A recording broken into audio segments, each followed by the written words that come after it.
दरम्यान देवेंद्र फडणवीस तिसऱ्यांदा राज्याचे मुख्यमंत्री होतील। महाराष्ट्राच्या नव्या मुख्यमंत्रीपदाचं स्वागत करू असं संजय राऊतांनी म्हटलंय। तर दिल्लीने डोळे वटारले की शिंदेंना गप्प बसावं लागेल असा टोला देखील राऊतांनी शिंदेंना लगावलाय। बघूया।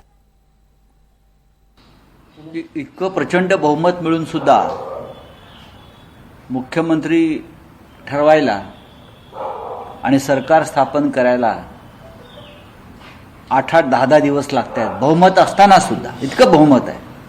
मग भाजपकडे आहे, त्यांच्या मित्र पक्षांकडे आहे, पण मुख्यमंत्री ठरवण्यासाठी त्यांना बैठकावर बैठका घ्याव्या लागतात।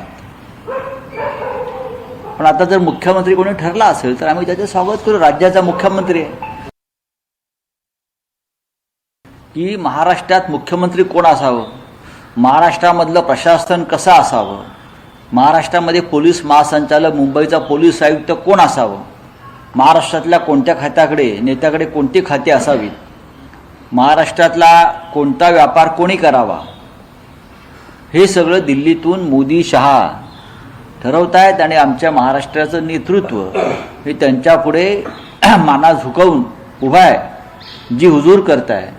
आणि आमची तीच भूमिका आहे की महाराष्ट्राचा मुख्यमंत्री जर महाराष्ट्रात ठरत नसेल, ठरवला जात नसेल आणि कोणाचे तरी इंटरेस्ट आहेत एखाद्या राज्याचे, म्हणून त्यानुसार राज्याचं मुख्यमंत्रीपद किंवा सरकार ठरवलं जात असेल तर महाराष्ट्राचा स्वाभिमान, अभिमानाच्या गोष्टी या सरकारनं करू नये।